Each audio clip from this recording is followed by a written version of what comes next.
1. The eyes of your understanding being enlightened, that ye may know what is the hope of his calling. No limitations to the believer. Enlightens the eyes of the heart in discerning the truth. Omega Digi Bible. Available in English, Portuguese, and Spanish languages.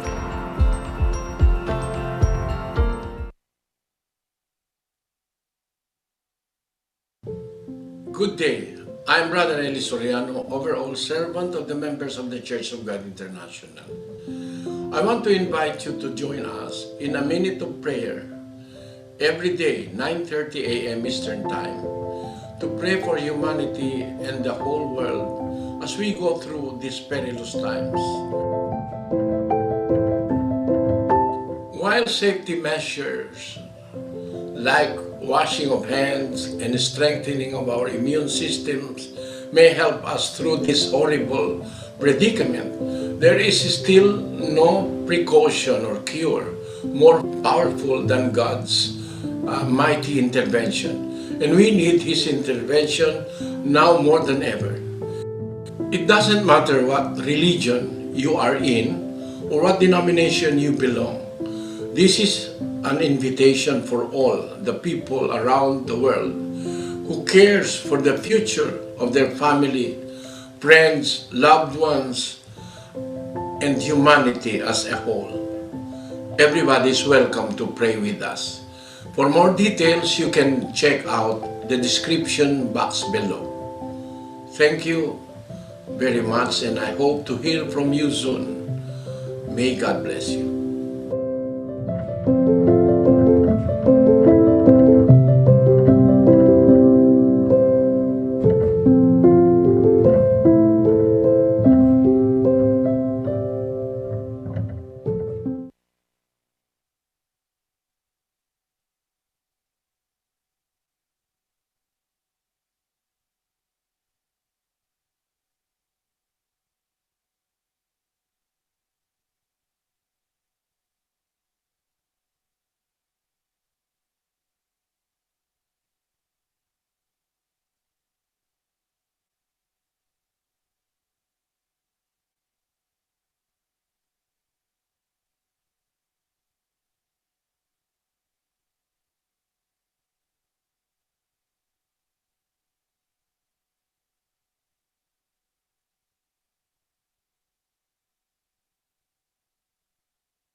us prepare our hearts before we begin once again studying the words of God. We will pray for God's mercy so that He will be with us in our study. Let us all pray.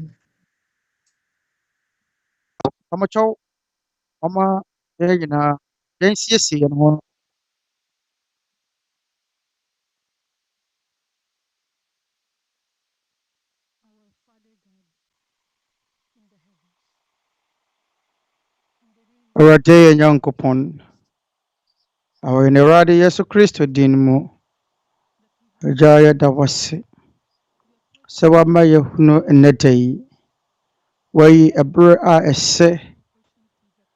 sɛ yɛmfa nsua wo nsɛm. Yɛda wo ase w'akwanya pa biara a wode adom yɛn sɛ yɛmfa nsua wo nsɛm kronkron. Yɛda wo ase sɛ anadwo biara yɛsua wo nsɛm no, woma wo nokorɛ hann ɛhyerɛn yɛn akoma mu.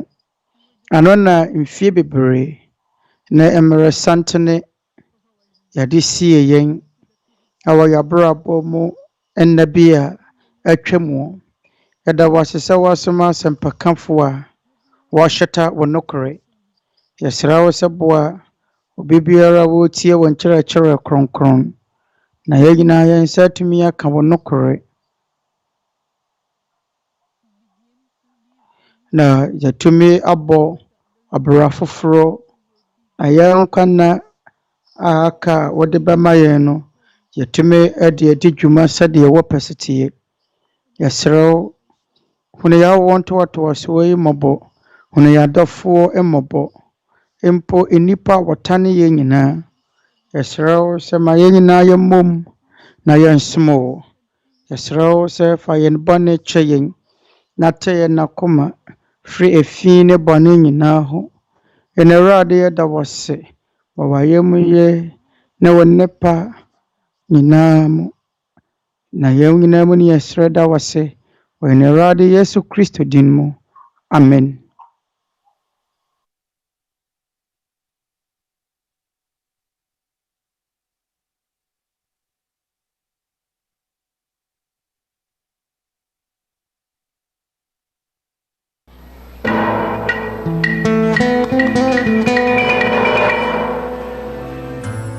Dayawan taku si kabunian begew sin inam magna.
ang kapayapaan po ng Diyos Ama at ang ating Asumudria ifri eja Nyankopɔn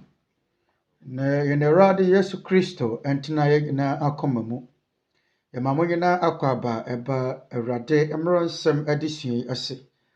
Yɛtɔn sa from sɛ mamɛka yɛn ho yɛ ɛda a ɛtoa so yi abra yɛsua yɛn Awurade Yesu Kristo mmaransɛm da wɔn a wɔka yɛn ho ne yɛn nuanom a wɔfiri mmeammea ahodoɔ yɛn ɛyɛ ahohoɔ ebio yɛtɔn nsa afrɛ mo sɛdeɛ ɛbɛyɛ a mobɛtumi akan twerɛ nsɛm a mobɛtwerɛ ato hɔ ɛwɔ Awurade mmaransɛm a yɛsua yi ase. Ɛno nti wɔn a wɔn ahomatorofoɔ no wɔn bɛtumi atwerɛ ato hɔ. Ɛna wɔn nso a ɛwɔ smartphone no ebi yɛ na wɔn mpɛ sɛ wɔbɛsoa nneɛma bebree na wafa nneɛma pii no a akurakura nti ebi yɛ na wɔ mobile phone anaasɛ iPad wɔbɛtumi atwe yɛn Omega Digi Bible. Omega Digi twerɛ kronkron ɛwɔ kasa nkyerɛase ahodoɔ bebree wontua kaprɛ na beaeɛ nso wɔ hɔ a wobɛtumi atwerɛ wo note anaa deɛ ɔpɛ sɛ wo type gu wo phone no so no watwerɛ agu so. Ɛberɛ koro no mobɛtumi nso akenkan wɔ nuabarima Eli ne blog ɛna wɔpɛ Bible study nso ɔbɛnya bi atie wontua sika. Na awɔfa bi nso wɔ so a wobɛtumi atie ɛda mpaebɔ ɛne ayɛyie nnwom nso wɔ so. Yɛn mu nyinaa yɛaboa ano agu Omega Digi twerɛ kronkron ne so. Wobɛtumi atwe no wɔ iOS anaasɛ Android wɔ phone so sɛdeɛ ɛbɛyɛ a wɔn nso wobɛnya mfasoɔ akan twerɛ nsɛm kronkron no na sɛdeɛ ɛbɛyɛ a yɛn nsɛmmerɛ no yɛma mo brother Eli Soriano. Brother Eli yɛnkye yɛ akɔma wo. Yɛnkye yɛ akɔma anuanom nyinaa aseda nka Awurade sɛ yɛn nsa tumi aka akwanya pɛi. Chapter 4 verse 1 adafo mɔnyɛ ahohom nyinaa ini na mmɔmmɔ nso ahohom no nhwɛ sɛ wɔfiri wɔ Nyankopɔn anaa ɛfiri sɛ adiyifoɔ atorofo bebree aba wiase. Wiase a yɛte mu yi mfirinhyia mpem mmienu bi a bɛseneɛ ɛna adiyifoɔ atorofoɔ ɛbaeɛ. Saa adiyifoɔ atorofoɔ yi kyerɛ asɔfoɔ a wɔyɛ atorofoɔ. Mfirinhyia mpem mmienu bi a abɛsene asomafoɔ no hunu sɛ wɔn aboro so adiyifoɔ atorofoɔ bebree na wɔn na ɛwɔ hɔ. Nti mo a monwene ho mfirinhyia mpem mmienu akyiri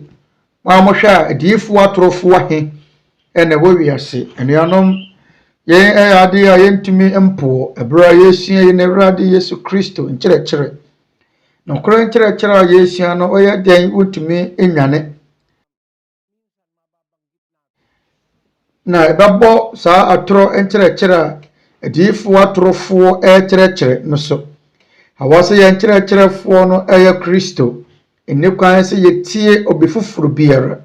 Sɛ ɛba Nyankopɔn nkyerɛkyerɛ mu a Kristo nkutoo na agya no ayi no.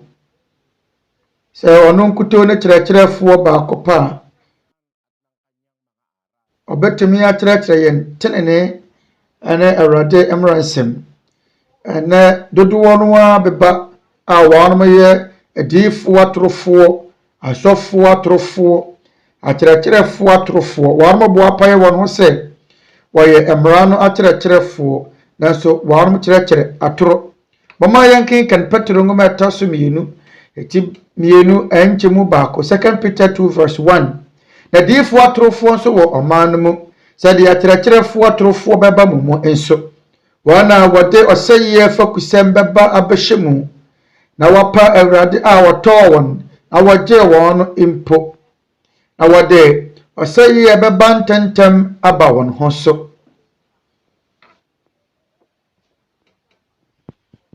na wɔtwerɛ yɛn mfirinhyia mpem mmienu bi a abɛsene wɔ twerɛ kronkron no mu na asunsunsansoɔ ɛyɛ adwuma kɛseɛ ɛwɔ yɛn mmerɛ mu. Abra na asomafoɔ no te aseɛ mpo adiyifoɔ atorofoɔ ɛma wɔn homene so sɛdeɛ twerɛ kronkron no aseɛ no sɛ adiyifoɔ atorofoɔ nso bɛba mo mu. Ɛno nti ɔmaa yɛntintim na yɛnkura nokorɛ kyerɛkyerɛfoɔ a ofiri w'Onyankopɔn nkyerɛkyerɛ ɔne yɛn Awurade Yesu Kristo na wɔno nkutoo na agya no ama no kwan wɔ yɛn mmere mu sɛ ɔmmɛkyerɛkyerɛ yɛn ne mmaransɛm. Ɛno ne adeɛ a ɛwɔ sɛ yɛkora. Ɛno ne adeɛ a ɛwɔ sɛ yɛde yɛ adwuma wɔ Kristosom mmere mu. Yɛbɛtoa yɛhwehwɛ mu no so na mɛka sɛ yɛn ɛyɛ adeɛ a yɛyɛ mu hwehwɛmu ɛfiri sɛ ɛyɛ adeɛ a wontumi mpo sɛdeɛ medi nkan ɛkaeɛ no wontumi nwane ɛtɔ da a ɛbɛbɔ adiyifoɔ atorofoɔ no nkyerɛkyerɛ so. Timpawkyɛw sene sanka wobɛfu no de kan yɛ hwehwɛmu na twe ne ho. Wɔn nso wɔ twerɛ kronkron bi a wobɛtumi akan sɛ wonni bi a wobɛtumi akɔtwe omega digye twerɛ kronkron agu ahoma atorofoɔ so wobɛtumi akan nokorɛ no nyinaa firi twerɛ kronkron mu sampa adiyifoɔ atorofoɔ ne akyerɛkyerɛfoɔ atorofoɔ ɛbɛsɔre. Wɔn mo bɛkyerɛkyerɛ nkyerɛkyerɛ a ɛmfiri yɛn Awurade Yesu Kristo. Wɔn mo bɛkyerɛkyerɛ wɔn ara nkyerɛkyerɛ. Twerɛ kronkron no ɛno ne yɛn gyedie fapem. Nyankopɔn nsɛm a ɛwɔ twerɛ kronkron no mu no ɛno ne yɛde sua no farebae. Ɛno ne gyinapem. Nyankopɔn asɛm no ɛte sɛ susudeɛ a yɛde kari adeɛ. Awɔ sɛ yɛsusu anaa yɛkari Nyankopɔn asɛm no. Awɔ sɛ adeɛ a yɛkari no sɔnsɔneɛ da ntam wɔ na sɛ adeɛ a woyɛ adeɛ a wogyedie na sɛ ni twerɛ kronkron no mu a ɛneɛ na deɛ woyɛ no yɛ mfomsoɔ. Sɛ wɔsɔfoɔ bi ɛkyerɛkyerɛ na ne nkyerɛkyerɛ no tia Nyankopɔn ne nsɛm a nokorɛm wonim prɛko pɛ sɛ wɔyɛ odiyifoɔ atorofoɔ. Ɛna ɛtɔ da a nneɛma ɛsere koraa tumi si ɛfa to ho. Na Nyankopɔn din yɛse yɛyɛ Nyankopɔn din. Sɛ yɛyɛ Nyankopɔn din a twerɛ kronkron ne fa hene ɛne yɛbɛtumi yɛhunu akan. Anuanom adɛn nti na yɛreka saa nsɛm yi yɛbɔ saa nsɛm yi so ne yɛsisi dua sɛdeɛ ɛbɛyɛ a wobɛnya adwene bi ayɛ nhwehwɛmu na hunu ne ɛyɛ nokorɛ. Adɛn nti ɛna yɛkyerɛkyerɛ sɛ Kristo nyɛ nipa dasani sɛdeɛ yɛbɛyɛ mo bɛkari manalo asafo no nkyerɛkyerɛ na mode atoto twerɛ kronkron mu nkyerɛkyerɛ ho. Ɛnyɛ ntɔkwa ɛnyɛ atemdie yɛnka yɛn medi bi atem. Ɛfiri sɛ yɛwɔ binom hɔnom a wɔanom sɛ Kristo yɛ Nyankopɔn ebinom sɛ daabi Yesu deɛ wɔyɛ odiyifoɔ kɛkɛ te sɛ nkramofoɔ sɛ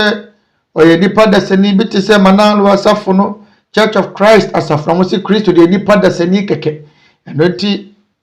ɛdeɛ na twerɛ kronkron no ɛpa akyerɛ na sɛ nti yɛwɔ sɛ yɛbɔ asome ne nsɔre yi dini yɛbɔ manalo asafo no dini a ɛnyɛ sɛ bi a yɛto ahyɛ wɔn so ɛfiri sɛ yɛde wɔn nkyerɛkyerɛ no ɛtoto ho na yɛhunu deɛ ɛwɔ twerɛ kronkron no mu. Nkramofoɔ nkyerɛkyerɛ a wɔn sɛ Kristo nyɛ Nyankopɔn ba no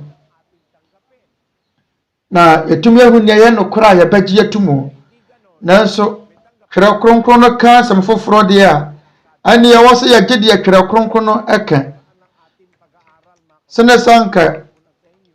yɛbɛgye nipa foforɔ biara nsɛm no yɛnhwɛ deɛ twerɛ kronkron no ka. Yɛne kwa yɛfa susua twerɛ kronkron no ɔsɛnkafoɔ nwoma ti so nkyɛmu aduonu nson Ecclesiastes 7:27 hwɛ yɛn na mahunu ɔsɛnkafoɔ no na wɔseɛ bɛfa no maako na mahunu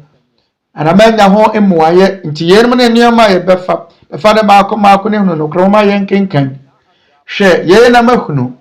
ɔsɛnkafoɔ no na ɔseɛ bɛfa no maako na manya ho mmuayɛ.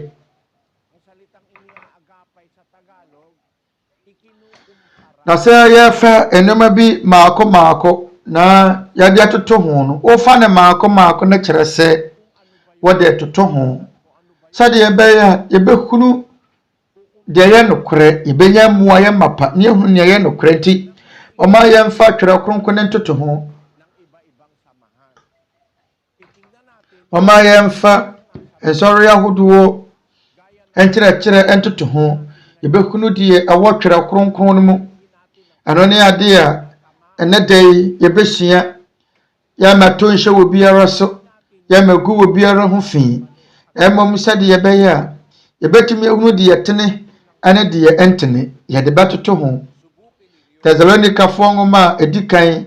ɛti num ankyɛmu aduonu baako 1 Thessalonians chapter 5 verse 21 ma ɔnso ade nyinaa hwɛ na mo nso deɛ ɛyɛ no mu den yɛn ne Nyankopɔn no nkyerɛkyerɛ ma ɔnso ade nyinaa hwɛ ɔbɛso ade nyinaa hwɛ na afei wowie a wasɔ deɛ ɛyɛ no mu den mama yɛnyi yɛn ho mfiri bɔnesu ho mama yɛn nso ade nyinaa hwɛ ma ɔnso deɛ ɛyɛ no mu den na afei wayi wo ho afiri bɔnesu nyinaa ho yɛn ne abrabɔ ɛna ɛwɔ wiase yɛn ne wɔ kwan yɛtumi fa so bɛyɛ papa mɛnhwɛ abɔnefoɔ no afei sɛ nneɛma bɔne wɔ wiase ahwɛ deɛ ɛyɛ bɔne ne nso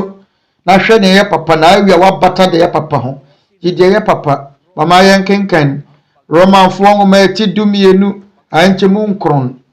twerɛ kronkron no sɛ bɔma nya atwom ɛmfra wɔ dɔ mu monkyiri bɔne mɔmmata papa ho ɛno nti ɛyɛ na sɛdeɛ sɛ bɛhunu papa ne bɔne ne yɛhunu sonso ne yɛda ntɛm ofiri sɛ woahunu deɛ ɛyɛ bɔne na wonim ne ɛyɛ bɔne a wobɛsi dan na woatwe ho afiri bɔne ho akɔfa deɛ kyene ebesi dan ne atumi ayi yɛn ho afiri bɔne so nyinaa ɛho yɛnom ne ade a yɛba abɛhyia tesesie no mesra mo hɔ bɔne fakyɛ ɛfiri sɛ bia no mantumi ne mo ankasa na apamokyɛwo medi kan asra mo adi kan sɛ deɛ mebɛka no sɛ nsɛm a mɛka akyerɛ mo no ɛyɛ nsɛm yɛa anaasɛ ɛbɛtwi wo a fakyɛ me na ma obu mfume ntane me mahunu twerɛ kronkron ɛwɔ hɔ a wobɛtumi atɔ yɛkyɛ twerɛ kronkron so sɛ bia sɛ ne twerɛ kronkron bɛkyɛ wa animanim yi a wobɛtumi atwe no wɔ ahomatorofoɔ so yɛntɔn hwee ɛfiri digital twerɛ kronkron wobɛtumi atwe agu ahomatorofoɔ so na wana ɛhwehwɛ yɛn fidie so bɛboa wo ama watumi atwe omega digi bible ɛyɛ tete atempɔn no twerɛ kronkron ekuta twerɛ kronkron nyinaa se kyerɛ wɔ so twerɛ kronkron ahodoɔ nyinaa wɔ so na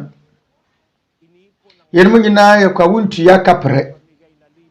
na yaboaboa twerɛ kronkron nyinaa ano wobɛtumi akan no fie baabi biara a wɔwɔ wobɛtumi akan mama yɛnhyɛ aseɛ yɛn ne ade yɛnɛ yɛba abɛhyia ɛnɛ ɛfa mpaebɔ ho ɛfa mpaebɔ ho yɛbɛfrɛ wɔ Nyankopɔn anuanom ewiase a yɛte mu yi yɛwɔ noma bebree no ana wɔ hɔ a yɛfam ma ne koduru mpɛmpɛn so bi mpo sɛ yɛntumi mpo nyɛ hwɛ nka ma yɛ sɛ yɛne wɔ biara wobɛtumi krado ho to no so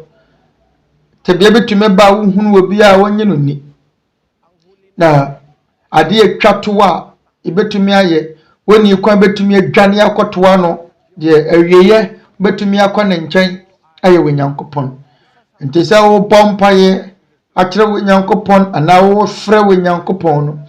yɛn mu kan Awurade Yesu Kristo Mmaransɛm no ho bi ɛno nti na mepɛ sɛ mede saa nsɛm yi brɛ mo afiri sɛ da biara yɛbɛhyɛ yɛde sua no ase daa yɛde sua bɛba na awieyɛ no yɛbɛbɔ mpaeɛ na Katholikfoɔ nso ɛbɔ mpaeɛ na ɛyɛ Kristo Mmaransɛm na wɔkwan bɛn na ɛbɛfa so ɛde ɛyɛ adwuma yɛn nyinaa na wɔse yɛbɔ mpaeɛ ana Munima de kudiete mi bisa saa asɛm bisa yi. Awurɛ sɛ yɛwɔ mpaeɛ dodoɔ no a na ɛwɔ hɔ a ɔmobɔ ne kwa. Mama yɛnkenkan ha ne nwoma eti nkron ankyɛmu aduasa baako. Na yɛnim sɛ Onyankopɔn ntie wɔde bɔneyɛfoɔ. Na sɛ obi fɛre Onyankopɔn na wɔyɛ deɛ ɔpɛ a ɔno na otie no. Twerɛ kronkron no sɛ Onyankopɔn ntie adebɔneyɛni. Onyankopɔn ntie adebɔneyɛfoɔ nti sɛ wo no bɔne adokoro na bɔne atɛkyɛ amene wo a wo de bia bɔne na wobɛdi a da bia na warefoɔ kontokwa mpamotwɔmɔ ma mo bumfu sɛ de Nyankopɔn asɛm a wɔtwerɛ kronkron mu hyeɛ a wɔtwerɛ kronkron nyinaa mu sɛ yɛ Protestant foɔ twerɛ kronkron Yehowa dasedifoɔ twerɛ kronkron Catholic foɔ die o Onyankopɔn tie adebɔneyɛfoɔ nti mpaeɛ dodoɔ no anipa bogu kwa ɛfiri sɛ ade a wɔyɛ no sɛ ɛnyɛ ade pa sɛ de wɔbɔ mpaeɛ no ɛyɛ nipa bɔnefoɔ a ɛne Onyankopɔn ntie no ade baako nso a ɛhia sɛ yɛte aseɛ ɛyɛ de wɔtwɛ no wɔ mebusɛm eti dunum ahenkyemu enwɔtwe Proverbs chapter 15 verse 8 abɔnefoɔ afɔde yɛ Awurade akyiwadeɛ na teefoɔ mpaeɛbɔ deɛ ɛyɛ n'anisɔdeɛ na sɛ de ɔbɔ mpaeɛ no ɛyɛ wɔ nipa teneneni a Onyankopɔn anigye ɛgya no anigye sɛ de ɔbɔ mpaeɛ no ɛyɛ adebɔneyɛni a ɛgya Nyankopɔn bɛbɔ ato agu mama mema mo nhwɛsoɔ onipa a wodɔ no sɛ wɔbɛn wo onipa a wodɔ no sɛ ɔbɛn wo afei kra na wahyɛ aseɛ sɛ ɔbɛbue na no akasa bɛhunu sɛ wahyɛ aseɛ kora etie nanso wɔn a wabɛn wo ɛyɛ nipa wo mpɛ wo nanim kora hwɛ a wɔn Tagalog kasa mu no ɛyɛ taa ka asɛm bi sɛ mempɛ nanim kora hwɛ akɔyɛ nanim wu hwɛ no wɔhunu sɛ nipa a ɔbɔ mpaeɛ no yɛ nipa teneneni a Onyankopɔn ani so mmom sɛ nipa no ɔbɔ mpaeɛ no yɛ ɔdebɔneyɛni a Onyankopɔn kyiri ɛno nti mama yɛhunu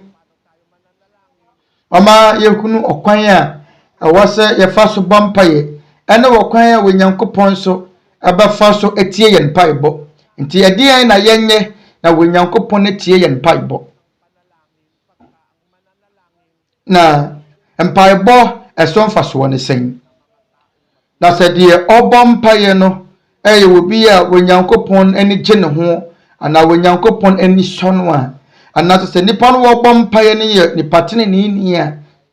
mfasoɔ bɛn na obɛnya afiri ne mpaeɛ a ɔbɔ mu ɛno bɛyɛ yɛn asɛm ti na sɛ yɛwɔ nneɛma binom wɔ nso a yɛyɔ na sɛ ade a yɛyɛ no ɛnya na Nyankopɔn asɛm no tie a ɔma yɛn kae sɛ yɛwɔ twerɛ nsɛm bebree no na wɔtwerɛ kronkron no mu a yɛbɛtumi akan Protestant foɔ Catholic foɔ nsɔre nyinaa twerɛ kronkron bɛhu na kan wom nti sɛ deɛ mɛka no wobu afume na watane me a ɛne wɔamu na watane wo ho watane twerɛ kronkron no ɛno ne ɛsunsunsansoɔ onuabarama Daniel mama yɛn hyɛ aseɛ yɛn asɛm sane sɛ ɔkwan pa bɛn na yɛfa so bɔ Awurade Yesu Kristo mpaeɛ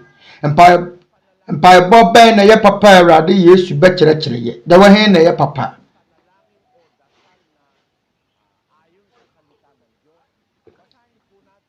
sɛdeɛ Nyankopɔn asɛm no osie no mama yɛnkenkan Mateo nwoma eti 6 ahenkyemu 7 kɔpem nwɔtwe na sɛ morebɔ mpaeɛ a monkasakasa pii kwa sɛ abosonsomfoɔ na wosusu sɛ wɔn kasa tenten nti wɔbɛtie wɔn verse 8 ɛnti monyɛ sɛ wɔn na mo agya nim nneɛma ehia mo ansana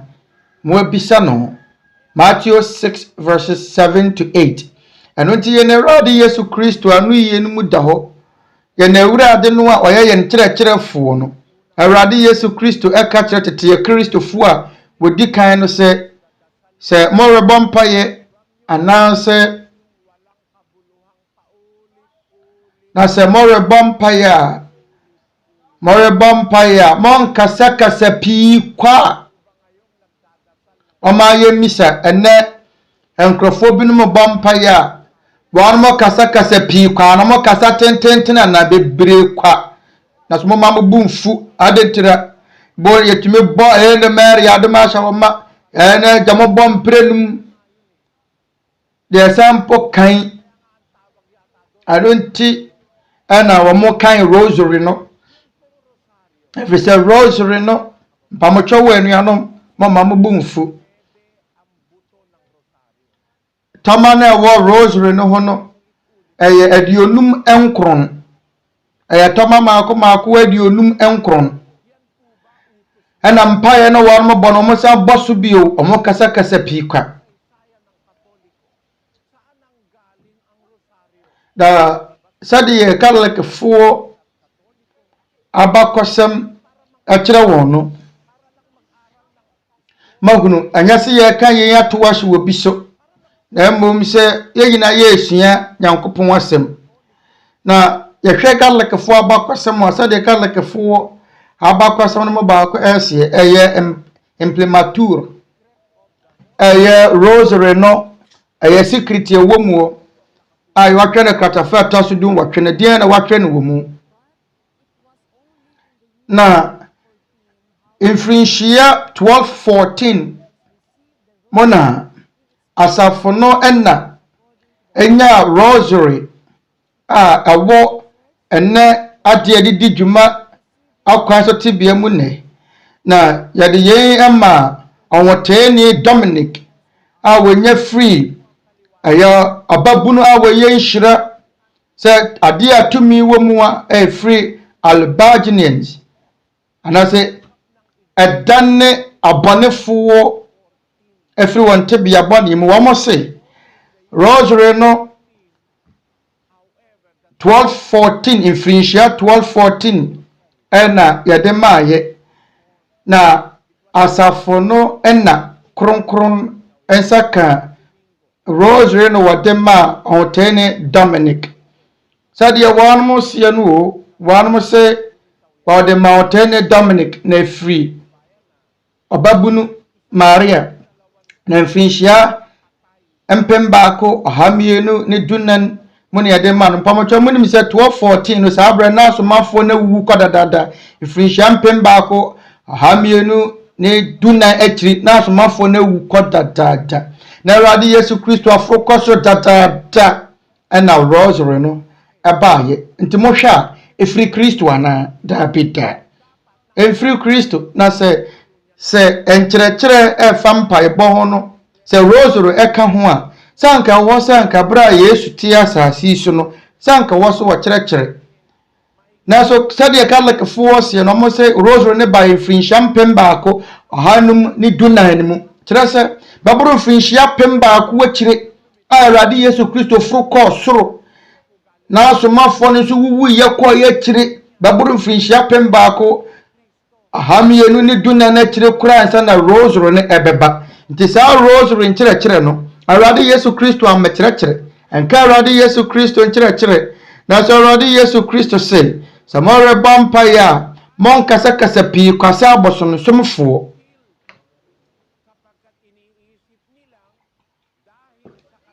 na wosusu se won kasa tenten inti wo betie won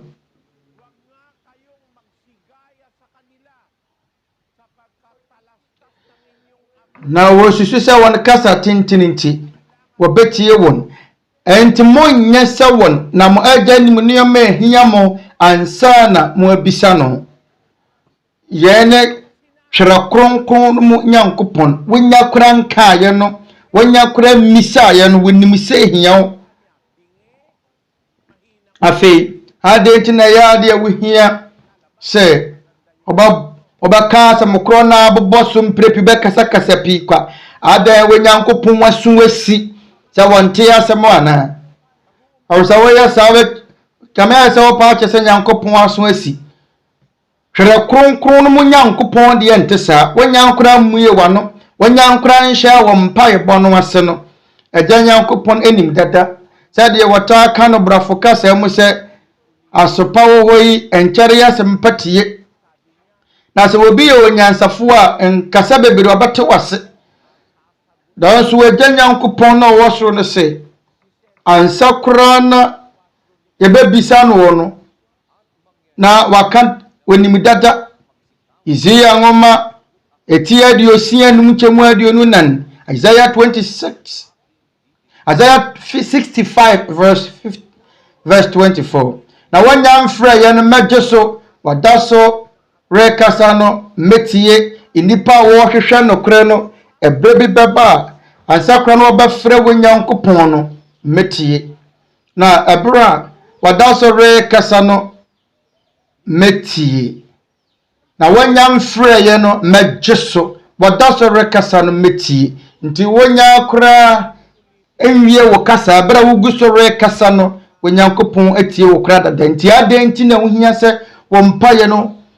osisi dua bio na wo ba wo mpaye anase wo kasa piikwa awo mpaye baba akomu enuanom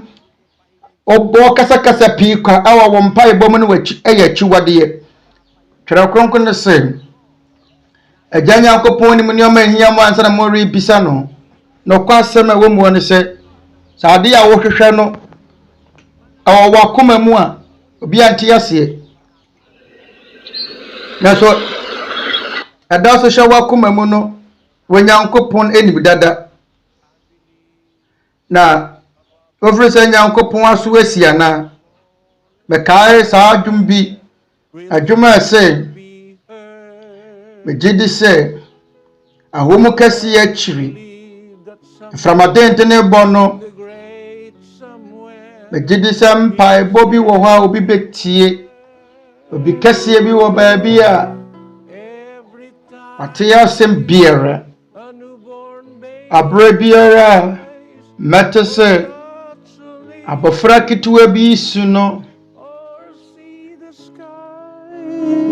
na empofiri mo memma metire so hwe wiem na minim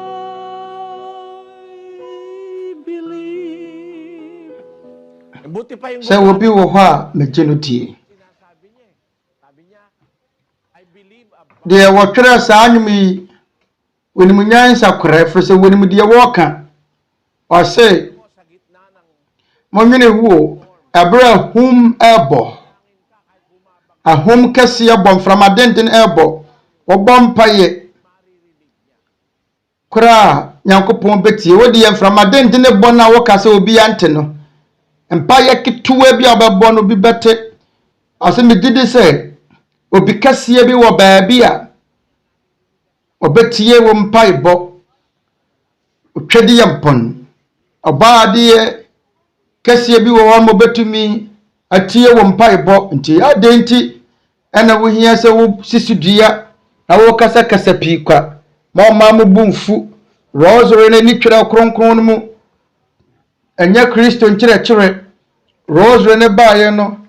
ye baboro frinhia mpemba akɔ asomafo ne nyina wu akire ana rosary ne baaye Yesu Kristo ne asomafo ne nyina akire baboro frinhia mpemba akɔ ana rosary baaye nti ubesi den no akase karleka safo ne nkyerɛkyerɛ eye nkyerɛkyerɛ ye nokorɛ hwɛ semframa kase ebo mframa dende ne ba obetumi mpa bompaye asere wo Nyankopɔn twidi yapon na adeti na wo mpaye na wose wosisi dua kasa piikwa anontia Kristo ka ye monka atwere nsem no o Matthew 6 verse 8 etimore bompaye amon kasa piikwa kafesa abosomsomfo na wosusu se won kasa tintininti wobetie won entimo nyese won na mo agya nim enioma ahia mo ansana mo abisa no wasabohano kasa mu no Matthew ngoma tinsia nchemu watwe ase entimo nyese won na mo agya nim nioma ahia mo ansana mo abisa no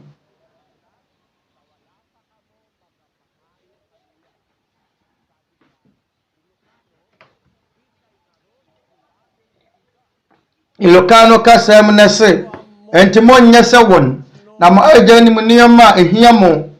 ansana mo abisa no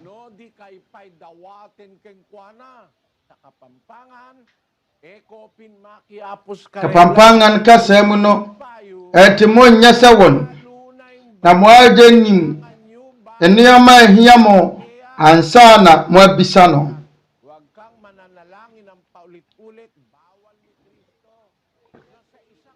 yemu da ho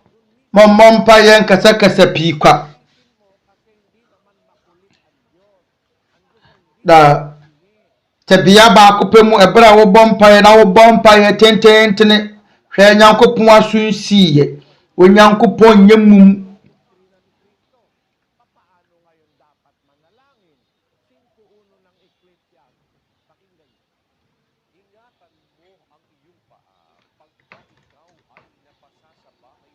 na enye dene ma onyankopon se obete wase eti yebeside ne abompa ye Ecclesiastes 5 verse 1 osenkafo metinum chimo baako se wore kwa nyankopon fi a wonan na woban kotia yesene nkwasiafo aforebo na won de yewonim se wore ye bone. Verse 2 emma wano enya woro na wakoma nso empentem emma sembi imfi wanyankopon enim na wanyankopon wo osoro na wode ye wo asase so enti ma wonsam enya kakra bi wanyankopon wo osoro ana wono o asase so enti emma wano enya woro na ma wakoma nso empentem emma sembi imfi wanyankopon enim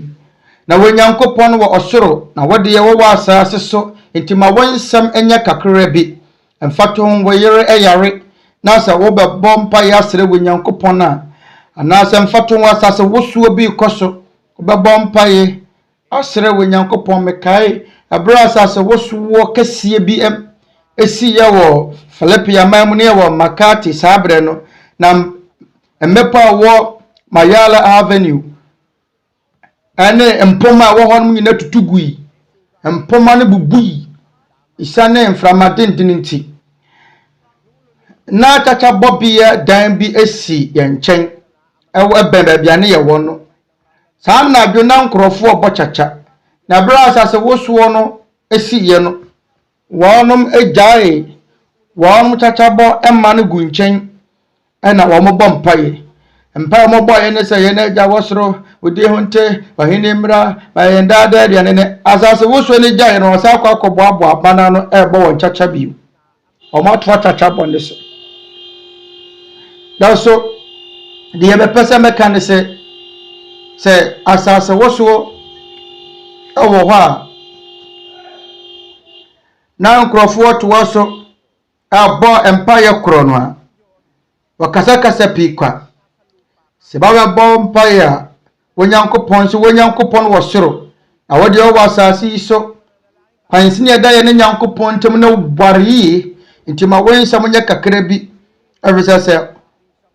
asase wo suo bi esi na wodwene wa busua ho a ba bo empire se onyankopon mesere hunu ma busua mobo hwemema na yi wan mu free amane yi mu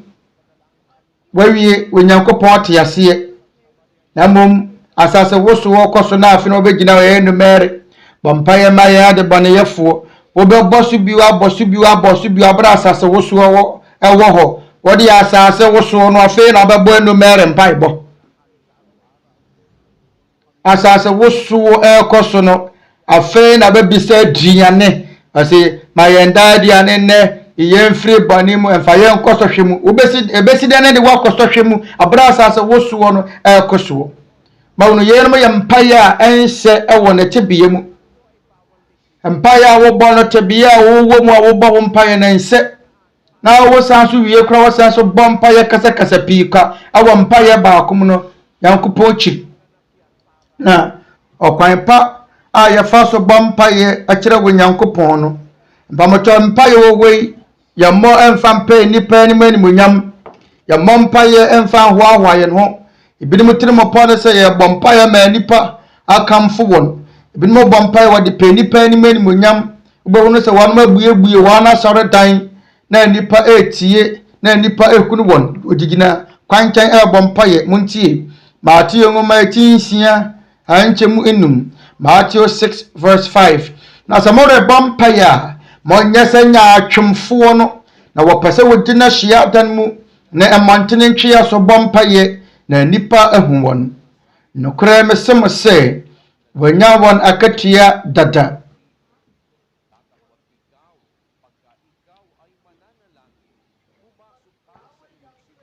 Verse 6. Na wode wɔrebɔ mpaeɛ a hyɛ no wo pia mu na to wo pono mu bɔ wɔagya wɔ kokoa mu no mpaeɛ na wɔagya wo hunu kokoa mu no betua wo ka.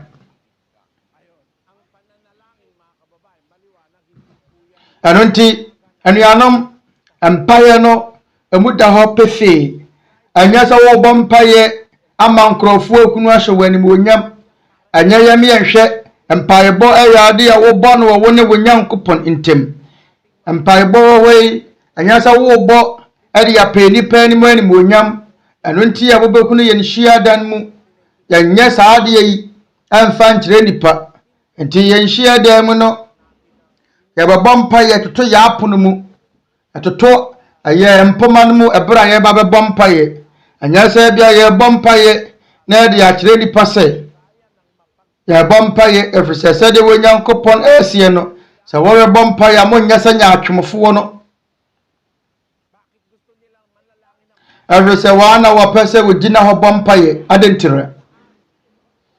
Wɔpɛ sɛ wɔgyina hyiadan mu bɔ mpaeɛ adenti ɛna wɔpɛ sɛ wɔgyina hyiadan mu ne mmɔntene ntwea so bɔ mpaeɛ na nnipa ahunu wɔn.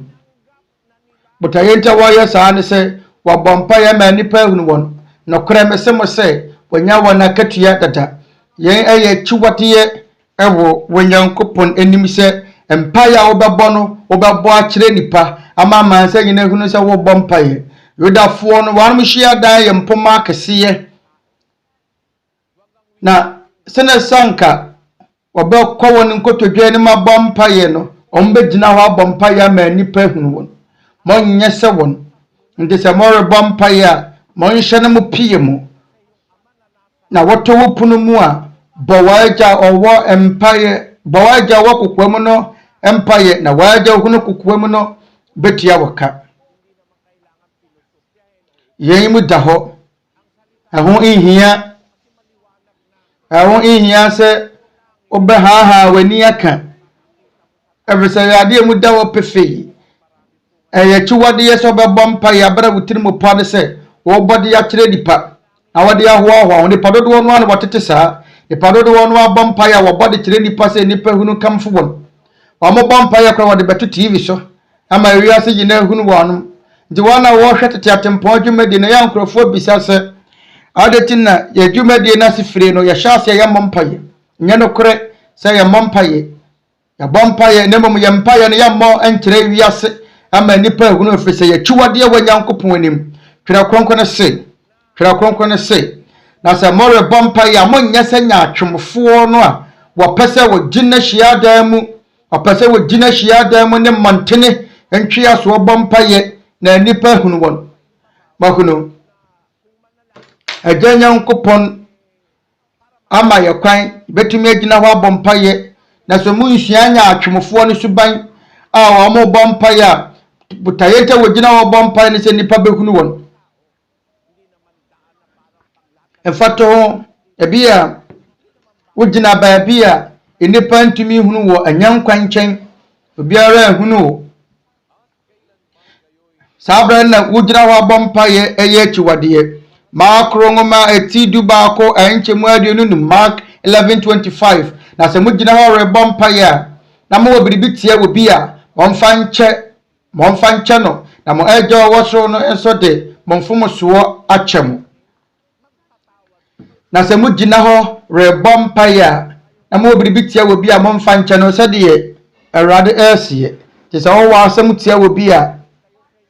sɛ wɔwɔ biribi tie wɔ papa ana obi afakyɛ no sɛdeɛ ɛbɛyɛ mo agya wɔ soro no nso de mo bɔne bɛkyɛ mo. Nti yɛwɔ nsiesie bi ɛwɔ twerɛ kronkron no mu a ɛkyerɛ sɛ bɛtumi agyina hɔ abɔ mpaeɛ nanso moma yɛ nsua nyaatwomfoɔ no suban botaeɛ nti a wɔn mo gyina hyiadan mu bɔ mpaeɛ yɛ dede ɛne sɛ wɔpɛ sɛ nnipa hunu sɛ wɔn mo bɔ mpaeɛ na akyire no yɛbɛhunu botaeɛ no yɛbɛhunu adekodeɛ nti ani kwan sɛ ba no saa bɛhunu adekodeɛ nti a kristofoɔ nso obetumi agina ho abompaye nanso wante se nyaatwomfo no a abrɛ na so wan mo bompaye a ogina ho bompaye no maate ngoma eti nsia nkyemu num na se mo re bompaye a mo nya se nyaatwomfo no na wopese wogina hia dan mu na montene ntwe aso bompaye na inipa ekunu won saate bia mu no wan mo pɛ wopese wogina hia dan mu ayade a wan mo pɛ nti se wan mo bompaye a na wan mo gina ho ayade a wan mo pɛ eye wan mo suban ayade a wan mo ye wona ni gye ho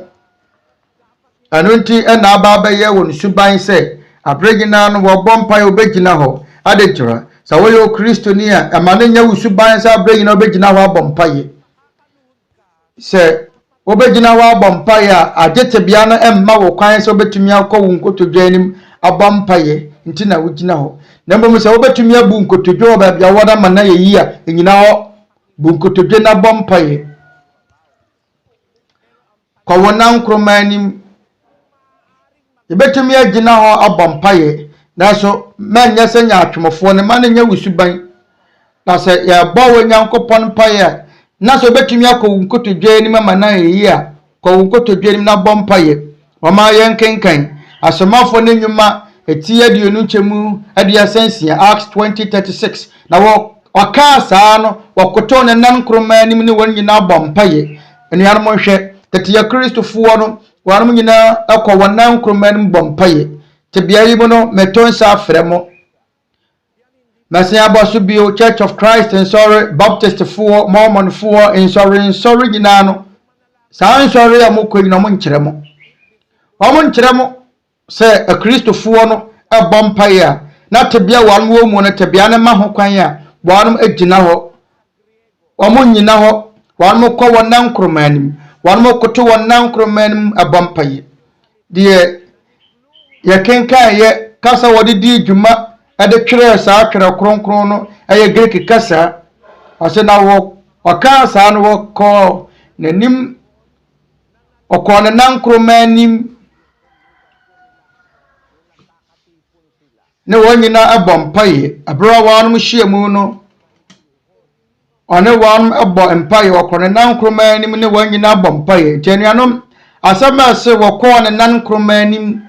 ne wonyina abompaye no okoto ne nan kromanim ne wonyina abompaye no munim asekyere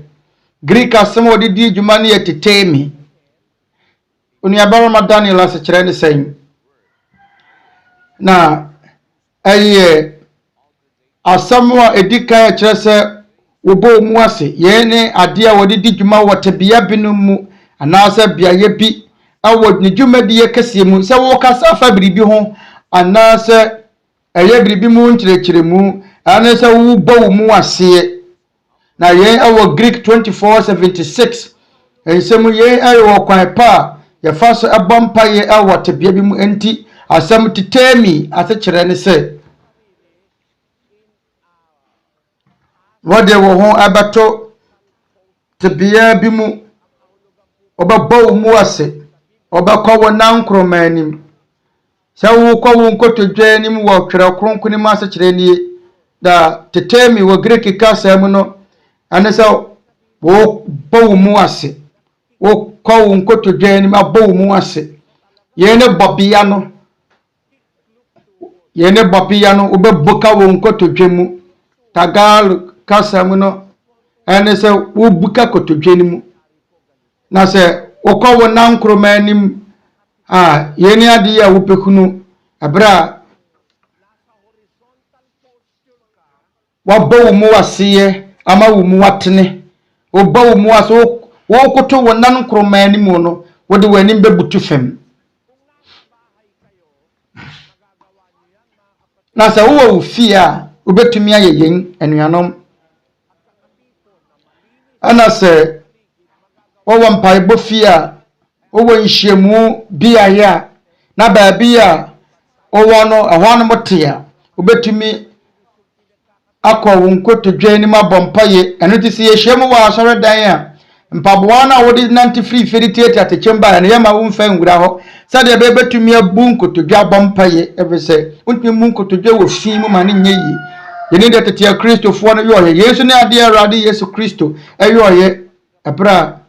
na obompaye mama yenkenkan Matthew ngoma etie de onu isia nchimadu ya sankron na woko nanim kakra de nanim butu fam bompaye se maja se betumi a makuruwa insane me ho enko nanso enya sade mepe na sade wope eno nti Awurade Yesu Kristo abra wo bompaye wo Getsemani turo mu no twere kronkron se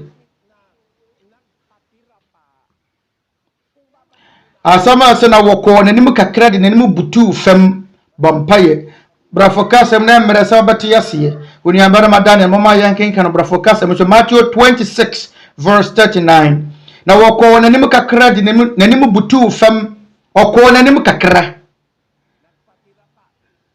de nanim butu fam asamwa ase ode nanim butu fam no asama so de nanim butu fam no Greek kasam no aye peto ye dikan no aye nsama ya chemu a ye yie free nsemfo ataso mienu mu ye wo adwene mu a ye nyina mu na ye free Greek 4072 enam adwene bi so anasa o sifem anasa wo o kowo on kotodwanim anasa wo tofem brafokasem no ya kyerɛsie yi na wode nanim butu fam bompaye saa honhom kro no ara ana wotwere kronkron mu ano ne ade a wasomafo Paul ne Tete Kristofo no so ayoye Greek asam no tetemi kyerɛ sɛ wo bow mu ase te sɛ anoma wo sifem no ne tinkyerɛ wiem nanim kyerɛ fam tese ewie mu hyen ebesi fam sara so na tetemi etie yene bobi a wo babo mu ase na wani mbutu fam tebia na so kan kasafo no manalo asafo no asofo mo bunko todwa mutikyire wie eno so nyina saa na bo mo teye o mo bunko todwa ne kranya papa na mo bu no o mutikyire wie mo hwe manalo asafo no asofo se asofo no se ye kira won ama o maba ya asofo a won ba kotokoto nanim sana kadalakafo won so tie protestant fo yempo azie fo so sara o mo ebu nkotodwa na mutikire wie na so twere kronkron se ma wani mutu fam Greek asam no ye titemi kira se ye eya hombrase adeyo ye eya hombrase eniyo ye ya hombrase kwan ya faso di wo buo ni edidie ama wenyankopon ye so ne ade a watwe no wo apam dada mu mama yankenkan enyom eti ediokron enum chemu insia mamra emutu ema yankoto Awurade yane yofo anim mamra ema yamutu enkoto ensori Awurade yani yafu anim yegina yetitwi yeni maskyere impo lokano ne vesaya ne kasam ne tagalo kasam no impo twi kasam kra asam mamra ema yamutu ya kasa yamutu enkoto asam nyina munim eye emutuo ne kotuo asekyere asemamra ema yamutu enkoto ensori Awurade yani yafu anim se wo butu akotuo no kyerɛ sɛ wo bow mu ase wo Hebrew twere kronkron mu no ye wa pam dada mu Hebrew twere kronkron mu no asɛm wodi ti dwuma no ye kawra asɛm kawra no na se kyerɛ ne sɛ kotodwa no ubebuka wo nkotodwam ye ne tetemi awo Greek kasa mu sɛ ubebuka kotodwa ni mu ane sɛ wobawo mu ase woba fam woto ho wato fam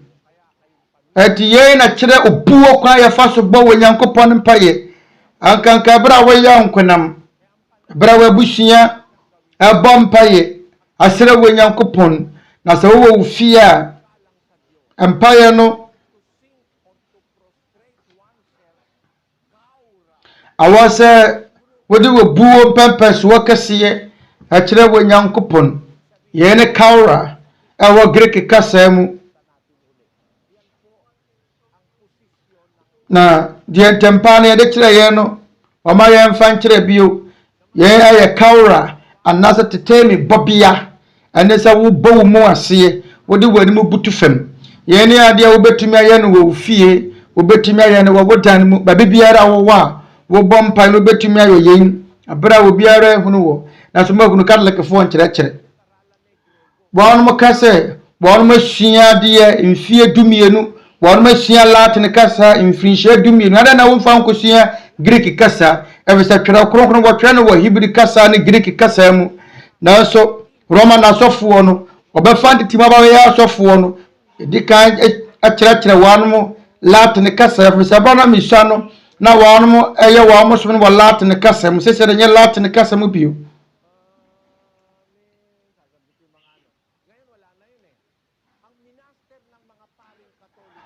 na ade akale kasofo no wanu ma twe agu wa mo tirim ade bia wa mo kan awasa ko mo de hia Hebrew ni Greek kasa evisa twera kronkron wo twera no Hebrew kasa ni Greek kasa mu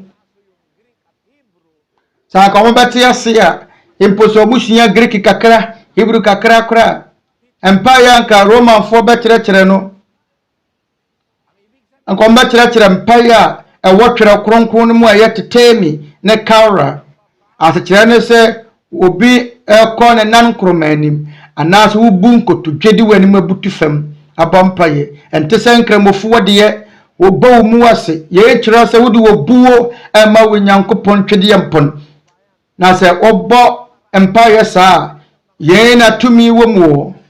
ye na eye adwuma akesiye se na tete Kristofo ne bompaye na so de wo mu ne se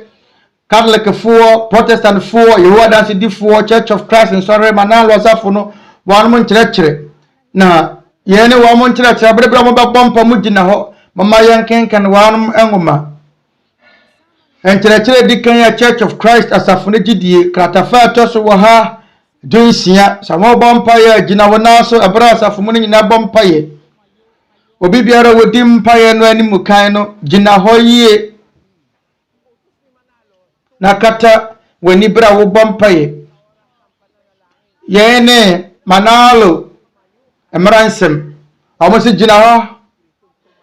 ho na bompaye yi gina ho yi na bompaye na so Kristo woni nkyerɛkyerɛ bisa na kwa sema wo mu ane se ebra so mafo ne bompaye no wa mu bu nkotodwe se tebian ba ma wo kwa mu abu nkotodwe ma na yi a awase wo bu nkotodwe agise bia wo wafuom na afuo a wo mu won bia na nkasa wo afuom wo obesi den no abu nkotodwe ana mfato wo gina baabi a eye nsu ato na yiri afa ho no ho ya ateche obesi den no abu nkotodwe ti sa ate bia im no betumi agina ho Onyankopon ama ho kwan nanso emma no nya wusuban emma no enya wusuban ta nyina gina ho mompaye te sa Farisi fu a wanmo apese wo gina ho bompaye no a Kristofo betumi agina ho bompaye na so mama ni nya ho bebere avese okwan pa ye fa so bo Onyankopon empaye ne ye bra wakọ wo nan kroman mefese yenim se ye yo okwan pa ya fa so di wo buwo ne ani die ema wo Nyankopon mfato ho sa wonu amampenini ba ba kasa wonu amampenini na ba ba kasa wo atoda kra se wo bo mu ase kakra se wo bo mu ase England mamno emre wo mu ane se wo ka kushia wo ba hema Elizabeth England hema anase English hema no emre wo mu ane se obebu nkotodwe obebo mu ase obesi utirase fa obuwo ma eye ahema no anase ahene no se wokofa wo ba ahema no animu a obebo mu ase kakra te se tagalo kasa mu se Ofam penifo animu a wode obuo bema ene so bebo mu ase kakra bra watwam wo peni bi anim na so yenum ye nipa keke amampeni nom ahemanom na kampese wonyankopon awase ye da obuo kase adi na se ye bompa ya mama ye nyade yasomafo no ayoye se wanum bompa ya wanum abunkotodwe wanum akọ wonan kromanim mpaibo aye bon kotodwe abona se kire ne se obekọ wonan kromanim na wode wani mabutu fam wode wani mabutu fam no onya te se de enkramofu aye no ante se de ensori ahodo aye no ya wa asofo bi mpo wo okra mo bomporom tutu warmo nsa kọ wiem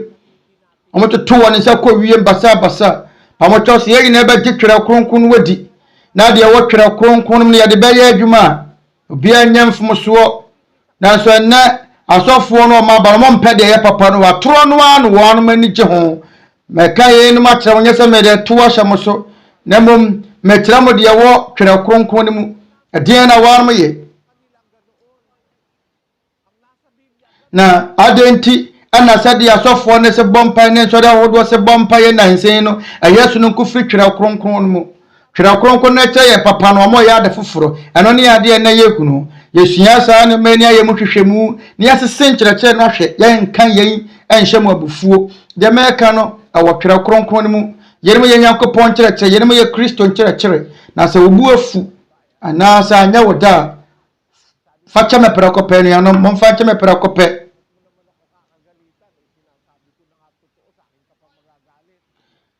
ada na obu befu mi abra meka nokorɛ no akyerɛ wo wana wadada wo no wana wetwa wontoro no wana wankyerɛkyerɛ wo nokorɛ obumfu won na so eba ne sɛn na de wo kyerɛ wo nokorɛ no de obu afu no ani ano munim ewiase afana nyina nipa bebre no atane me na sɛ mekasa ade bɔne ya wo no ye no edadi bekai Catholic ni bi bufu mi ama wo so wo chima bebo metai adan ya wo se na me de me ho afrafa ni rosary mu eni anom menka se empai bonyo na mum empai a obakasa pi kwade eye wonyankopon achi wade sa wo hunu no kra na nka abu mfume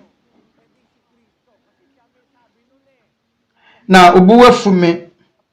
hana obu afu no so obu fumi abu mfu obi a obu afu Kristo se nya Kristo no waka se sa wore bompa ya nkasa pi kwa asa makan ya cho na obu afu hana obu afu na Yesu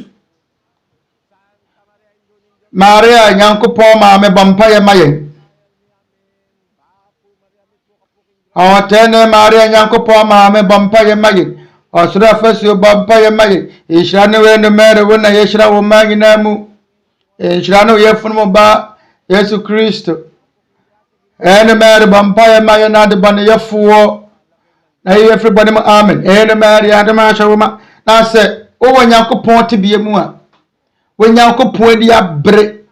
eye nadwuma na waba betena ha to na se saw kekan kwase asem onwene ho wanyankopon ni pa mo nwene ho Mede menitri mo obiara se bebeto wa so biara so mede de wotwere kronkron na mepese me kyerɛkyerɛ sɛ wo bɔ wanyankopɔn paye no wo bɔ wanyankopɔn paye no awon siesie ya wo kwan paye fa so bɔ paye wo bɔ paye wotumi fiti prekɔpɛ nyaade biara wo pese wo ye sɛ wo bɔ paye bonkotodwe ka wonan kromanim fa wanim butu wo brɛ ho ase wo bɔ paye nkasa pi kwa adie bio ba ko nsu nie boma Korinto fo ngoma dikan etidu ba ko anchemu enum na habarema biara wore bompaye ana se wore shan komno wakati ni tirisuo no ni tirini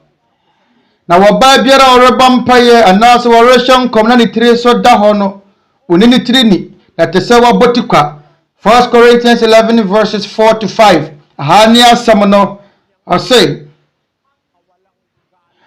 Obarima biara ɔrebɔ mpaeɛ anaasɛ wɔrehyɛ nkɔm na wakata ne tiri soɔ no onni ne tiri ni.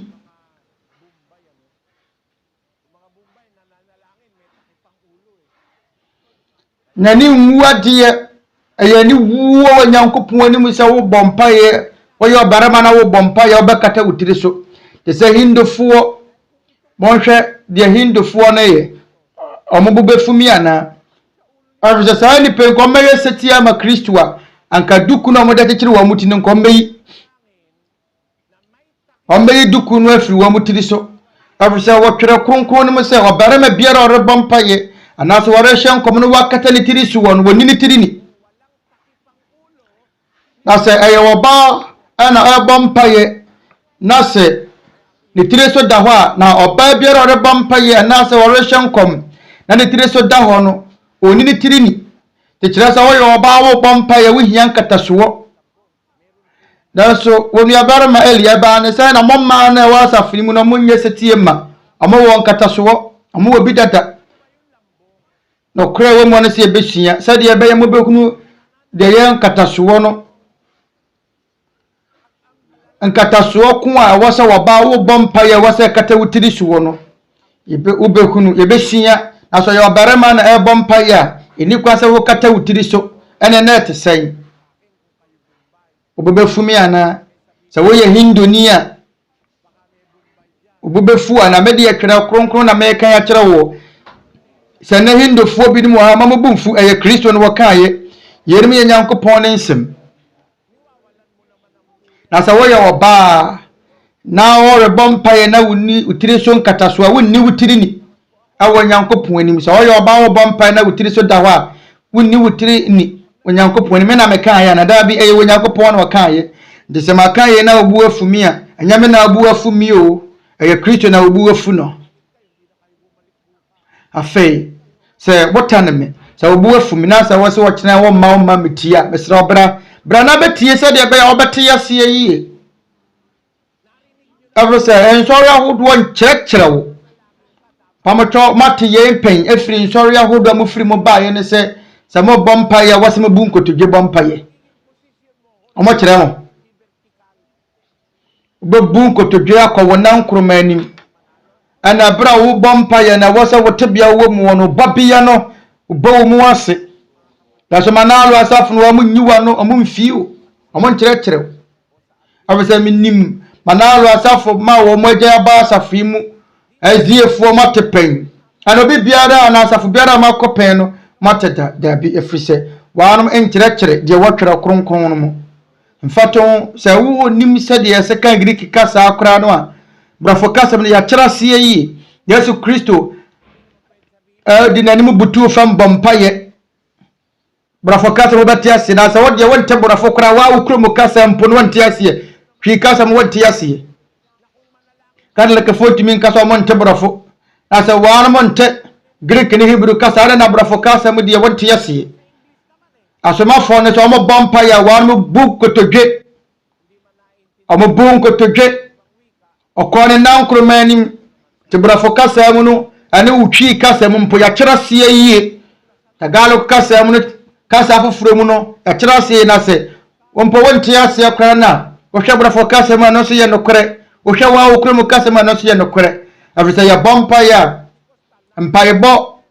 a yebu nkotodwe abɔ no won fa wo nkotodwe ntua na wuti nkyerɛ wiem ɛnyɛ sa nkotodwe na yɛ pa kyerɛ kadlekefoɔ manalo asafo no aziefoɔ ɔmo nyina bu nkotodwe na ɔmo ti kyerɛ wiem da so ni kwan sɛ ba ne saa ani anom ye wɔtwerɛ kronkron ma obu mfume ɛfisɛ ye no yɛ Nyankopɔn ne nsɛm a wɔtwerɛ kronkron mu na sɛ obu afumi a sɛ ensɛm a meka no obu afu a ɛne te sɛ ne yɛ wasɔre atia wo gyidie ada na obu afumi abra menya wo bɔne biara ada na obu afumi ɛdeɛ na ma yɛ wo ɔfisɛ yɛ wɔ nipa binim wɔ hɔ no mo wɔnom mpɛ nokorɛ no ɛnti sɛ wotane nokorɛ dia ana nyɛ obi na wotane no o ɛnyɛ obi na obu afu no o na mbom Kristo na wɔkyerɛkyerɛ me saa nneɛma yi a wɔtwerɛ kronkron no mu ɛno nti yenom yɛ nneɛma no mu baako a wɔse yɛte ase mpaebɔ mu nko mpo no ya won soro pempem a wo mo nye setie ma de wo twere kronkron no mo na se wa mo peso be ye setie a na se ye de be di so a eno mo ye eno mo dimu efrese si ye nyankopon apede ye na ye bompa ya ye adwuma kase wo nyankopon betie yen yene de wo nyankopon eka anianom ya se misane se ye bu nkotodwe na ye de ye ni mabutu fam abompa ye nyina enanchen no oba wo bompa ya wo hia wotire so nkataso abarama ehu hia se wo kata wotire so nti wa mu hwa ho na bate ase se ye wotire se ye mu bia wotire betini efiri me kon so efiri wo kon so akoro obia wotire ye nyina ye wotire nanso ye wo honhom nkyerɛkyerɛ bi wo ho ma saa nneɛma Korintofo ngoma edika yeti du baako nkyemu miensa 1 Corinthians 11 verse 3 na mepese muhunu se abarama biara tiri ni Kristo na waba tiri ni wabarama na Kristo tiri ni Nyankopon Kristo tiri ni Nyankopon na Kristo ayo abarama biara tiri da aba tiri ni wabarama ana Kristo tiri ni Nyankopon ti yawo tumidie dibire mpempenso 19 abarama utiri aya Kristo ana aba tiri ni wabarama Kristo tiri ni Nyankopon eno nti aba tiri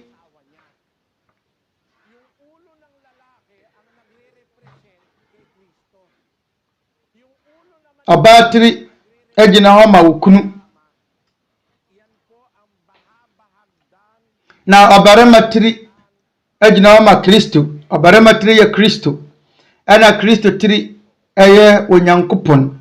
yene tumidie dibire mpempenso ana tumidie dibire anonti ana ya de wuhia ma woba se obenya ne tiri so nkataso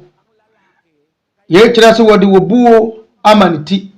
kira se obi wo ho wotumi awo ba ne so da nkataso no na hobrɔseɛ ama Kristo afese oba no tiri ayo abarama no na abarama no tiri ayo Kristo anonti se oba no tiri ayo abarama ye ne kunu a na se wode nkataso kataso a ye kire se okunu no ahye Kristo tumi yase ye ne tireso nkataso ase kire eti du baako anchemu enso ne se abarama de ensese wakata ne tiriso na wabarama de ensese wakata ne tiriso efrese waye Nyankopon suban ne nani mo nyam na waba de oye wabarama ani mo nyam na wabarama mfiri waba mu na mom oba na wofiri wabarama mu na enya oba nti na wabo obarama na mom obarama nti na wabo oba anunti na esese oba nya letiriso tumi a eyen kataso abofuo nti eba kenkana brafo kasa mu 1 Corinthians 11:7 na wabarama de ensese wakata ne tiriso afrise waye Nyankopon suban ne nani mo nyam na waba de oye abarama ani mo nyam na abarama mfiri waba mu na mom oba na wofiri wabarama mu na enya waba nti na wabo abarama na mom abarama nti na wabo oba anu nti na esese waba nya ne tiriso tumi a eyen kataso abofuo nti wo se bohano kasa mu ma yankenkan tira konkone se na wabarama de ensese wakata ne tiriso afese waye Nyankopon suban ne nani mo nyam waba de waye wabarama ani mo nyam na abarama mfiri oba mu na mom oba na wofiri wabarama mu na ɛnyɛ wɔbaa nti na wɔbɔɔ ɔbarima na mmom ɔbarima nti na wɔbɔɔ ɔbaa. Ɛno nti na ɛsɛ sɛ ɔbaa nyɛ ne tiri so tumi a ɛyɛ nkatasoɔ abɔfoɔ nti.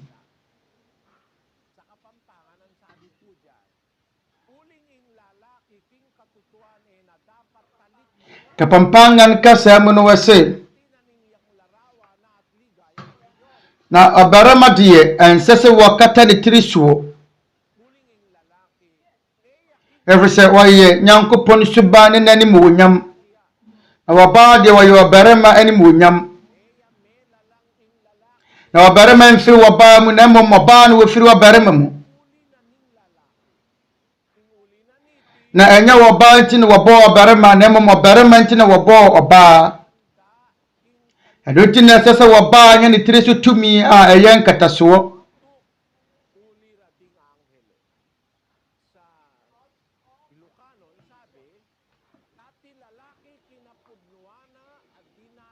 Ilokano kasa mu na ɔbarima deɛ ɛnsɛ sɛ wɔkata ne tiri soɔ ɛfiri sɛ wɔyɛ Nyankopɔn suban ne n'animuonyam. Na wɔbaa deɛ wɔyɛ ɔbarima animuonyam. Na ɔbarima mfiri ɔbaa mu na mmom ɔbaa no wɔfiri ɔbarima mu. Na ɛnyɛ wɔbaa nti na wɔbɔɔ ɔbarima na mmom ɔbarima nti na wɔbɔɔ ɔbaa. Ɛno nti na ɛsɛ sɛ ɔbaa nyɛ ne tiri so tumi a ɛyɛ nkatasoɔ abɔfoɔ nti.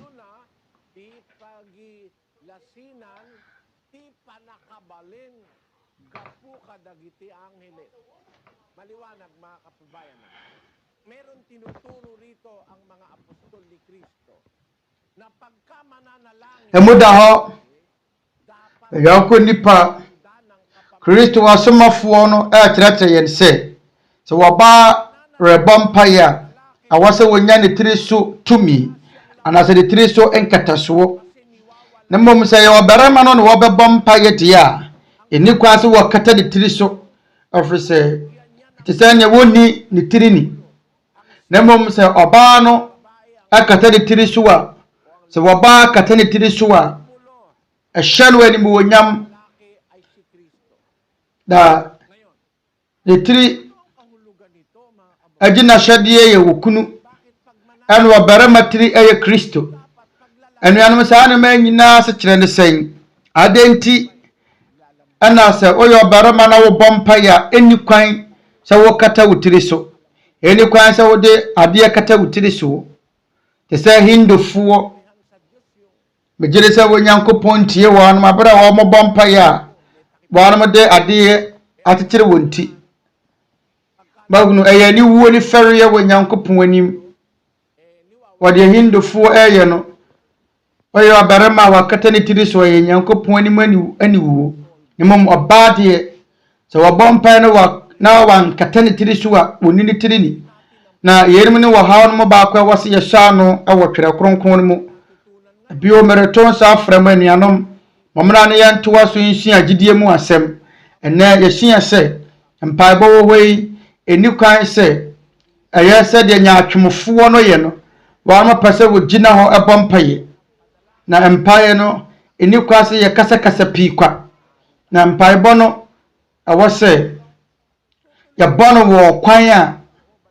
ɛyɛ ahobrɛaseɛ te biem ɛbɛbu yɛn nkotodwe ɛde yɛn anim abutu fam abɔ mpaeɛ. Yɛn ni ahobrɛaseɛ bɔ biem no ɔkyena sɛ Nyankopɔn ayɛ adom a yɛbɛsua yɛn ɔkwan pa bɛ ne yɛfa so bɔ mpaeɛ wɔ ne mu ayom sɛdeɛ yɛbɛyɛ a sɛ yɛbɔ mpaeɛ a wɔ Nyankopɔn ɛbɛtie. Sɛ wosua yɛn nyinaa wie a wobɛnya gyidie ne ahotosoɔ sampa wɔ Nyankopɔn ɛbɛtie wo. Ɛno nti ansa na yɛbɛkɔ fie no mesrɛ mo ada mama yɛmmɔ anisɔ mpaeɛ ɛnkyerɛ Onyankopɔn.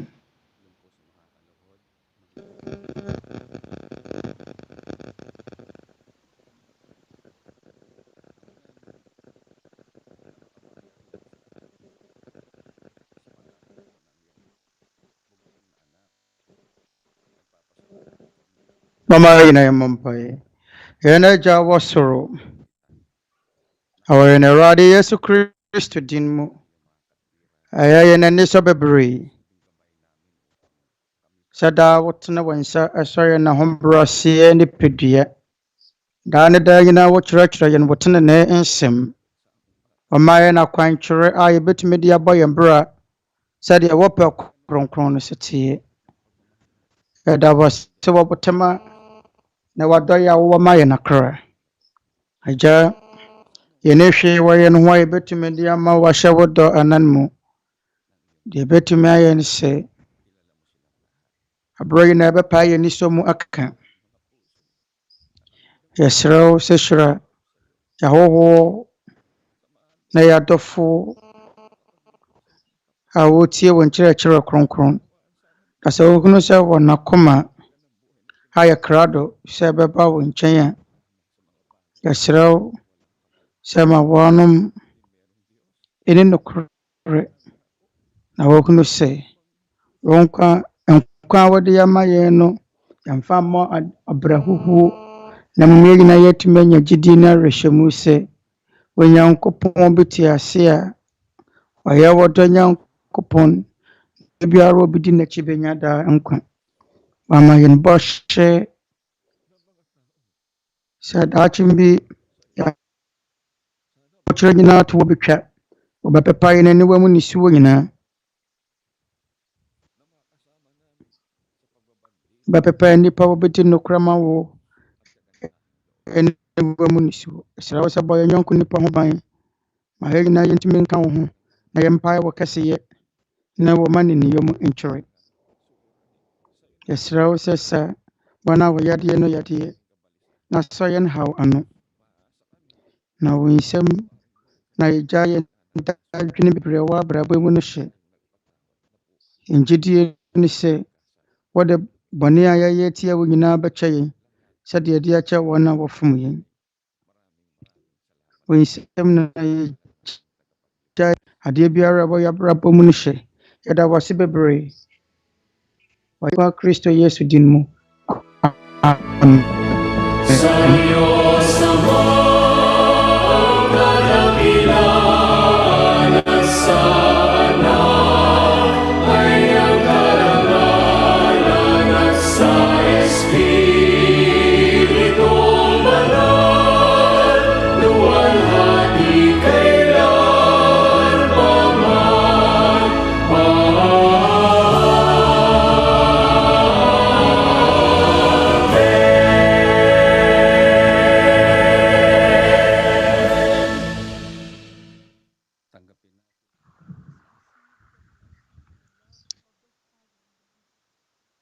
Sɛka nhyira na wɔdɔ a ɛfiri yɛn Agya a ɔwɔ soro nkyɛn. Adom ayaresa na nkwagye ɛfiri ne Awurade Yesu Kristo ma ayɔnkoyɛ ɛne yɛ akoma mu hene daa sɛsɛ ne daa nyinaa. Amen.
Brothers, sisters, and fellow men, the scriptures has prophesied perilous times ahead. It has warned us about the evil that will beset humanity in the last days, where people will turn against each other because of greed and the insatiable hunger for power and world domination, and about horrifying plagues and famines that will take the lives of millions worldwide. We are now starting to witness these signs one by one. Unrest and turmoil all around. The unmistakable stench of evil can be felt everywhere. And people are starting to look for answers and are not finding one. It is time to come together as one and humble ourselves before the Lord of hosts. Let us kneel down and lift our supplications to Him that has the power to save us against the rulers of the darkness of this world and the spiritual wickedness in high places. Let us call upon God Almighty for the sake of our children and our children's children, and for every inhabitant of this world who seeks hope and salvation, that we may find peace in our hearts and hope in the great beyond. Despite the predicament that humanity is now facing, brothers and sisters and fellow men, let us prepare our hearts in prayer.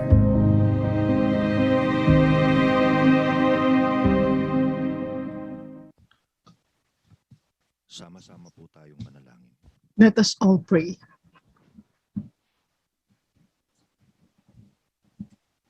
Panginoon, Lord, our God, Ama naming dakila, our Father, karihan sa lahat. great and almighty, Pangalan po ng iyong bugtong na anak, in the name of your only begotten Son, kaming once again, nagpapahayag mula sa all together, puso, Ama, we proclaim from our salamat hearts sa iyo. our gratefulness Pangalan unto po you sa lahat ng pagpapakita mo sa amin ng iyong kahabagan, for all iyong awa, your sa aming compassion lahat na iyong mga nilikha. that you are showing to us, Salamat po sa bawat whom you have ng created. kabutihan Thank you for every grain of kindness upang that we kami receive makahayag from you, sa araw-araw ng so aming that buhay. we'll be able to get by every day of our lives. Na mayroon pa Thank you kaming for the life and strength that we still have till this hour ang aming mga mahal sa to be with our loved Sa ones. oras na ito, muli kaming For this moment, nag-iisang puso, Ama, na tumawag once again, we unite our ng hearts awa sa iyo to pray for your sa mercy, salubuyang kalagayan ng buong sangkatauhan. for the current Wala situation kaming ibang of the entire inaasam, Ama, mankind. sa buhay na ito. There's no one else we trust in this life that could give us hope and peace in our hearts Sa iyo. except you. Nakikiusap kami na sana, Ama, kahabagan mo Father, we beseech you, please have mercy on the entire mankind. mahirap na panahong ito Help us to get by in these difficult times. ng mga puso ng aming mga kapwa-tao. Please open the hearts of our fellow men, Makapagpasimula that ng in this time, ng aming mga lakad. let us reflect on our ways, and for us to remember your words, and for us to understand that all the wickedness around us are a result of many people turning away from your will. And in these times, we need to recognize your might, your power, and to turn away from our wicked ways, to find favor coming from you. May you have mercy on our fellow men who are sick, families who are grieving, those who are losing hope, those who are having hardships in life. Please guide the government of nations that they may be able to do decisions for the benefit of their constituents. Once again, Father, we entrust to you our entire lives and our destiny. Have mercy on all of us, Father, and forgive us of our sins. Now that we have forgiven those who sinned against us, we thank you so much in the name of our Savior, Jesus Christ. Amen.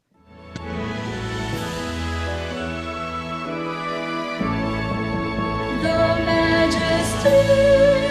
always to the Father and to the Son is honor and power, and in the Holy Spirit dwell glory forever and